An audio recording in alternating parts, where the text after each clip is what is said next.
السلام عليكم ورحمة الله تعالى وبركاته. نحمده ونصلي على رسوله الكريم. قال الله تعالى في كلامه المجيد وفي فرقانه الحميد. أعوذ بالله من الشيطان الرجيم. بسم الله الرحمن الرحيم. التائبون العابدون الحامدون السائحون الراكعون الساجدون الآمرون بالمعروف والناهون عن المنكر والحافظون لحدود الله وبشر المؤمنين. صدق الله العظيم. অত্র এলাকা থেকে আগত এবং কুমিল্লা শহরের বিভিন্ন অঞ্চল থেকে ছুটে আসা আমার দিনদার, ইমানদার, কোরআন প্রেমিক, রসুল প্রেমিক মুসল্লিয়ানে কেরাম, তারুণ্যের উচ্ছ্বাস উদ্দীপনায় ভরপুর নবজাগরণের অগ্রদূত আমার যুবক ভাইয়েরা, পর্দার আড়ালের শ্রদ্ধেয়া মা ও বোনেরা, আজকে আমরা আল্লাহ সুবহানাহু ওয়া তাআলার দরবারে শুকরিয়া আদায় করছি যে মহান আল্লাহ রাব্বুল আলামিন আজকে আমাদেরকে মাহে রমজানের পঞ্চম তারাবিতে আমাদেরকে শরীক হওয়ার তৌফিক এনায়েত করেছেন। সেই জন্য আমরা সকলে মহাব্বতে ঈমানের সাথে পড়ছি আলহামদুলিল্লাহ। আমরা দরুদ এবং সালাম পেশ করছি আমাদের প্রিয় নবী, কলিজার টুকরা নবী, দু জাহানের বাদশাহ নবী মুহাম্মদ রাসূলুল্লাহ সাল্লাল্লাহু আলাইহি ওয়াসাল্লামের প্রতি। সম্মানিত মুসল্লিয়ানে কেরাম, আমরা একটি বিষয়ের উপরে কথা শুরু করেছি, শেষ করতে পারিনি। গতকাল যেখানে আমরা ছেড়েছি তারপর থেকে আমরা শুরু করছি আজকে। আমাদের বিষয়টি ছিল জান্নাতে যাওয়ার রোড ম্যাপ। কি কাজ করলে আমরা আল্লাহ পাকের জান্নাতে খুব তাড়াতাড়ি আমরা চলে যেতে পারবো, এই কর্মসূচি নিয়ে আমি আপনাদের সামনে কথা বলছিলাম। মহাগ্রন্থ আল কোরআন কারীমের সূরা তাওবার 112 নম্বর আয়াতে আল্লাহ রাব্বুল আলামিন পরিষ্কার করে তিনি বলে দিয়েছেন যে জান্নাতে যদি যেতে চাও পৃথিবীতে 8টি কাজ করে আসো। বলেন কয়টি কাজ? আমরা 8টি কাজ যদি খুব সুন্দরভাবে যদি আমরা করতে পারি ঈমানের সাথে, ঈমান আনয়নের পরে 8টি কাজ যদি আমরা সুন্দরভাবে যদি পৃথিবীতে করতে পারি, তাহলে পরকালে লাইফ আফটার ডেথ, মৃত্যুর পরবর্তী জীবনে আমরা জান্নাতে যেতে আমাদের কোনো আর অসুবিধা হবে না। কারোর উপর ডিপেন্ড করে আমাদেরকে থাকা লাগবে না। সে 8টি কাজের প্রথম কাজ হবে কি? আল্লাহ রাব্বুল আলামিন সূরা তাওবার 112 নম্বর আয়াতে পরিষ্কার করে বলছেন, আত-তাইবুন, যদি জান্নাতে যেতে চাও তাহলে পৃথিবী থেকে তোমাদের গুনাহগুলো পৃথিবীতে মোচন করে তাওবার মাধ্যমে নিষ্পাপ হয়ে, মাসুম হয়ে, বেগুনাহ হয়ে কবরে আসো। এরপর আমি আল্লাহ রাব্বুল আলামিন তোমাদের জন্য জান্নাতুল ফেরদাউস প্রস্তুত করে রেখে দিয়েছি। সুবহানাল্লাহ। সম্মানিত মুসল্লিয়ানে কেরাম, আমি আপনাদের কাছে জানতে চাই, আমরা যারা এখানে আছি, বলুন তো দেখি আমরা সবাই গুনাহগার কিনা? এমন কোন লোক আছেন? যদি থাকেন তাহলে হাত তুলে বলবেন যে হুজুর আমি আছি, যে জীবনে কোনো গুনাহ করি নাই। আসেনি? নাই। কুল্লু বানি আদম খাত্তাউন ওয়া খায়রুল খাত্তাইনা আত-তাওয়াবুন। প্রত্যেক বনি আদম হচ্ছে গুনাহগার, আর ওই গুনাহগারদের মধ্যে সবচেয়ে সেরা মানুষ হচ্ছে তারা যারা গুনাহ করার পরে সাথে সাথে তওবা করে ফেলে। সুবহানাল্লাহ। সম্মানিত মুসল্লিয়ানে কেরাম, তওবা শব্দের অর্থ হচ্ছে ফিরে আসা, to go back to your Lord. আপনি গুনাহ থেকে আল্লাহ পাকের রহমতের দিকে ফিরে আসবেন, এর নাম হচ্ছে কি? তওবা। আবার বলি, তওবা শব্দের অর্থ হচ্ছে ফিরে আসা। বলুন তো দেখি তওবা শব্দের অর্থ কি? ফিরে আসা। মানে যে গুনায় আছেন ওই গুনাহ স্টপ করে দেয়া, ওই গুনাহ আর না করা, ওই এটার নাম কি? তওবা। তওবা করতে কি কোনো টাকা পয়সা লাগে? বলেন লাগে?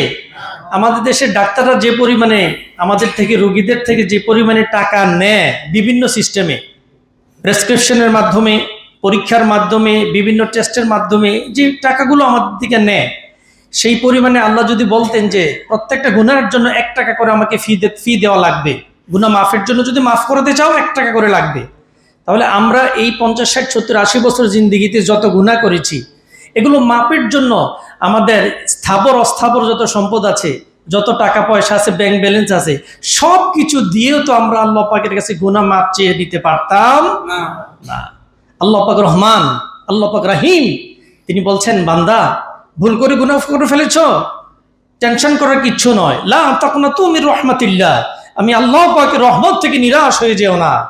আমি আল্লাহ পাকের কাছে তওবার মাধ্যমে সারেন্ডার করো, আমি আল্লাহ পাক খুশি হয়ে তোমাদের জিন্দেগির সব গুনাহ মাফ করে দিয়ে গুনাহগুলোকে আমি আল্লাহ পাক নেক দিয়ে পরিপূর্ণ করে দেব। তাহলে আমরা যারা গুনাহ করে ফেলেছি, অনেক গুনাহ করে ফেলেছি, আমরা আল্লাহ পাকের কাছে যদি নিষ্পাপ হতে চাই, তাওবার বিকল্প কোনো কিছু নাই। আল্লাহ রাব্বুল আলামিন বলছেন, ওয়াহুয়াল্লাযী লা ইয়াকবালু তাওবাতা আন ইবাদিহি ওয়া ইয়াফু আনিস সাইয়্যাত ওয়া ইয়ালামু মা তাফআলুন। আল্লাহ রাব্বুল আলামিন বলেন, আল্লাহ রাব্বুল আলামিন বান্দার গুনাহ মাফ করেন। তওবা যদি করে, আল্লাহ পাক বলেন আমি গুনাহ মাফ করে দেই। আমি গুনাহ মাফের জন্য কারো কাছে কৈফিয়ত দেওয়া লাগবে না, ইচ্ছে করে আমি আল্লাহ পাক বান্দার গুনাহ মাফ করে দেই। সুবহানাল্লাহ বলেন।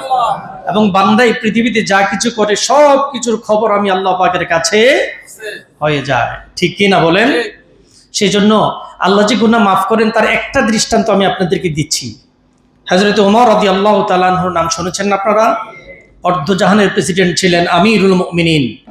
তিনি একবার রাস্তা দিয়ে যাচ্ছিলেন, রাস্তার ওই মাথা থেকে এক যুবক মদ পান করতে করতে হেললে দুলে মদের বোতল সাথে নিয়ে রাস্তার ওই পাশ থেকে আসতেছে। হঠাৎ করে নজর পড়ল যে আমিরুল মুমিনিন ওমর ইবনুল খাত্তাব রাদিয়াল্লাহু তাআলা আনহুর সামনে থেকে আসতেছে। যুবক এই দৃশ্য দেখে সে কাঁপতে কাঁপতে রাস্তার মধ্যে হয়রান হয়ে যাচ্ছে, পড়ে যাচ্ছে। যুবক এবার চিন্তা করলো, হারে, যেই মানুষ আমার সামনে আসতেছে ওমর রাদিয়াল্লাহু তাআলা আনহু, তিনি যদি জানেন আমি মদ পান করা অবস্থায় আছি, তাহলে যেই শাস্তি আমাকে দিবেন, প্রত্যেকটা বেতের বাড়ি আমার পিঠে পড়বে, মাটিতে একটা বেতর বাড়িও পড়বে না। তিনি এবার আল্লাহ রাব্বুল আলামিনের কাছে তওবা করলেন, সারেন্ডার করলেন। তিনি বললেন, রব্বুল আলামিন, আমি আর জীবনে মদ পান করব না, মেহেরবানি করে আজকে ওমরের হাত থেকে তুমি আমাকে বাঁচাইয়া দাও। যুবক যখন তওবা করলেন, এই তওবার দৃশ্যটা দেখেছেন কে বলেন? এই মহাশূন্য ছাড়িয়ে, সপ্তম আসমান পেরিয়ে, সিদরাতুল মুনতাহা পেরিয়ে, লা মাকান লা জামান পেরিয়ে ৭০,০০০ নূরের পর্দার উপরে আরশে আজিম পর্যন্ত যুবকের আওয়াজ চলে গিয়েছে। জোরে বলেন সুবহানাল্লাহ। এবার আল্লাহ রাব্বুল আলামিন যুবকের তওবাটা কবুল করে ফেললেন। যুবক আসলেন, আমিরুল মুমিনিন হযরত ওমর রাদিয়াল্লাহু তাআলা আনহু ডেকে বলছেন, যুবক তোমার হাতে এটা কি? যুবক বলছে, না হুজুর, কিচ্ছু না। আসলে কি বলেন তো দেখি? তার চাদরের নিচে কি আছে? মদের বোতলটা। মদ হালাল না হারাম? সবার জন্য হারাম তো। এবার যুবক বলছে, না হুজুর, কিচ্ছু না। আমির ওমর রাদিয়াল্লাহু তাআলা আনহু বলছে, না যুবক, দেখাতে হবে, তোমার চাদরের ভিতরে কি আছে আমাকে দেখাও। যুবক আবার আস্তে করে বলল যে, এটা একটা দুধের বোতল হুজুর, নেন। আমিরুল মুমিনিন হযরত ওমর রাদিয়াল্লাহু তাআলা আনহু বোতলটা হাতে নিয়ে দেখলো যে এই মদের বোতলটাকে আল্লাহ পাক তওবা কবুল করে দুধের বোতলে পরিণত করে দিয়েছেন। তাহলে বুঝতে পারলেন যে যতই গুনাহ করেন, গুনাহ করে যদি ফিরে আসেন, তওবা করেন, তওবা কবুল করে নেবেন কে? আল্লাহ। এই তওবা কবুলের উপযুক্ত সুন্দর সময় হচ্ছে এই মাহে রমজান। সুবহানাল্লাহ বলেন। এই মাহে রমজানে যদি আপনি সারাদিন সিয়াম সাধনা করে তারাবির নামাজের পরে যদি আল্লাহ পাকের কাছে চোখের পানি ফেলে যদি কাঁদেন, এক ফোঁটা চোখের পানি যদি ফেলতে পারেন তাহাজ্জুদ নামাজে, আল্লাহ রাব্বুল আলামিন আপনার তওবা কবুল করবেন, জীবনের সব গুনাহ মাফ করে দিয়ে আপনার গুনাহগুলোকে নেক দিয়ে পরিপূর্ণ করে আপনার আমলনামাকে ভর্তি করে দিবেন। সম্মানিত সুধী, তাহলে আমরা যদি জান্নাতে যেতে চাই, পৃথিবীতে কাজ করতে হবে কয়টা? 8টা। আজকে বললাম কয়টা? আর বাকি আছে কয়টা? 7টা। খুব মোস্ট ইম্পর্টেন্ট কথা, আমার বানানো কোনো কথা নয়, সব হচ্ছে কোরআনের কথা। আমি শুধুমাত্র কোরআনের মাইক হিসাবে আপনাদের সামনে দাঁড়িয়েছি, কথাগুলো কোরআনের, আল্লাহ পাকের কথা এবং রসুলের কথাগুলো আমি আপনাদেরকে শোনাচ্ছি। আল্লাহ রাব্বুল আলামিন সবাইকে যেন জান্নাতে যাওয়ার জন্য যে আমলগুলো আমি বলবো, আরো যে 7টা পয়েন্ট আছে, ওই সমস্ত কথাগুলো শুনে বাস্তব জীবনে আমল করার তৌফিক যেন আল্লাহ পাক দান করেন। তাহলে আমরা যারা গুনাহ করেছি, আজকের রাতে আমরা আল্লাহ পাকের কাছে সিজদা দিয়ে গুনাহ মাফ চাবো তওবার মাধ্যমে। বলেন কিসের মাধ্যমে? তওবা শব্দের অর্থ কি? ফিরে আসা গুনাহ থেকে আল্লাহ পাকের রহমতের দিকে। আল্লাহ রাব্বুল আলামিন যেন আমাদেরকে কবুল করে নেন, এই আশা উদ্দীপনা রেখে আজকে এখানে শেষ করছি।